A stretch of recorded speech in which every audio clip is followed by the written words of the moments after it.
Hey there guys and girls, and welcome back to another video. Today we are in the Queen's Court. This has been sort of talked about quite a lot recently as for a gold making purpose. People have been touting that the Night Fae and the Queen's Conservatory that is available to the Night Fae is a really good way for your alts to make some passive gold.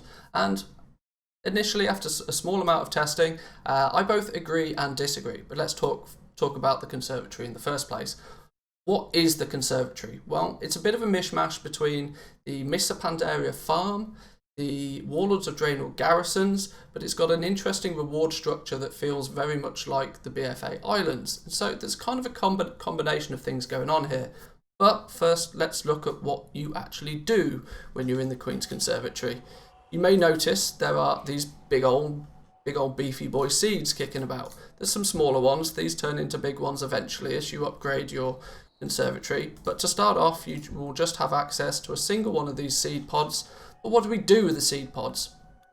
Well, on your travels and as you're out there completing your world quests and doing your dailies and killing those dungeon bosses, you're going to come across spirits from each of the 4 zones of Shadowlands. There are spirits for Mordraxus, there are spirits for Revendreth, there are spirits for Bastion, there are spirits for Ardenweld.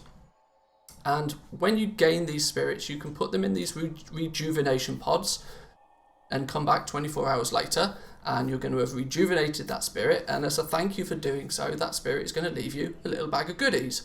Excellent, great. What's in those little bag of goodies? Well, those little bag of goodies contain multiple different things.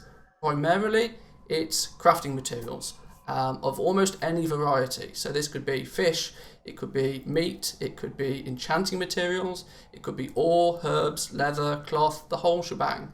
Any of the main basic crafting materials are available in these, well, they're called satchels rather than little bags of goodies, but there's various different types of satchels. And that's when a cool little reagent comes into play called catalysts.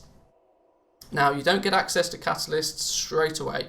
You have to have, I believe, a tier 2 Queen's Conservatory before you get access to the catalysts. But what they are going to do is boost up the quality or quantity of materials that you get from these little satchels. So I've put together a little chart here just to sort of try and give you a first indication of exactly how this is going to work.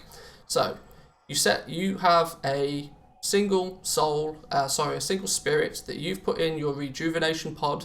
The Wild Seed of Regrowth is its technical name. 24 hours later, you come back. What are you going to get from that? Well, with no catalysts attached, you're going to get a novice satchel.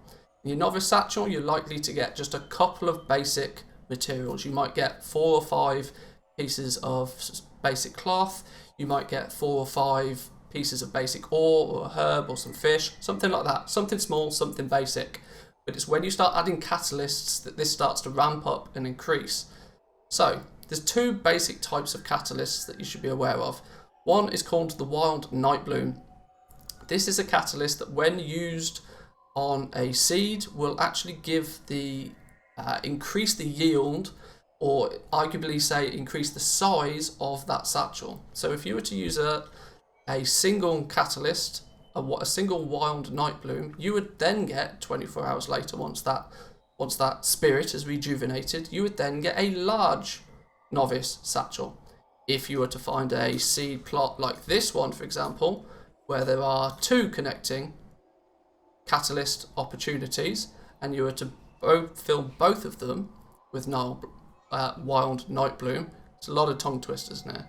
You would then get 24 hours later, when that spirit is rejuvenated, you would then reward you with a novice stuffed satchel, one that's going to be even more packed with materials. But the difference is you're still mainly getting the basic materials. You're not necessarily going to get the best materials in the game, but you're likely to just get more of them. Where it gets really cool and really interesting is when you start combining all of these. So you can see initially, with this little graph, you've got the ability to either increase the sort of the amount of materials that you get in those satchels, but you can also use the other catalyst, the other one that's quite interesting, which increases the quality of the reward that you get. Rather than increasing the amount of materials you get, instead of getting just the basic cloth, you might start getting some of the rarer cloth, or in herb terms, you might start getting some of the zone specific herbs rather than just the basic default herbs. And this can continue in the same sort of pattern. If you use a plot of Rejuvenate, a plot that's got a single wild root grain catalyst, lots of tongue twisters like I said, you'll then pull yourself out a Journeyman Satchel, and then if you use a 2 wild seed root grain catalysts, you'll then get yourself an Artisan Satchel. So this is cool. We've got a way to sort of either choose to increase the amount of materials that we want to get or the quality of the materials we want to get. But you may have noticed some other things in my bags. There are other rewards that you can pull out from these. The souls that you rescue are kind of good to you. They will always give you one of these satchels. The satchel is guaranteed, but the greater the quality of the spirits that you find, you may see that there's green ones, there's blue ones, and there's purple ones. The greater the quality of the spirit, the greater the chance there is of pulling some nice bonus loot out of there. So you'll see some of the pets. Pets are a big thing that you can get from here. There's a whole bunch of weapons that you can pick up, mostly transmog items if I'm honest, although at least for the beginning of the expansion the stats are pretty strong on them. But the big important thing for people that want to use their conservatory for gold making is everything is BOE. All of these items you can sell, you can put them on the auction house, and you can make yourself a decent amount of gold. There are actually even mounts. We did about 3 hours of testing earlier today. We did it on stream. We stream 5 days a week. This is where we gain all of this knowledge for these videos. So make sure you're subscribed. Come and watch the streams live. But we even found ourselves a mount, and we are even aware of at least 4, maybe 5 mounts that you can get from this.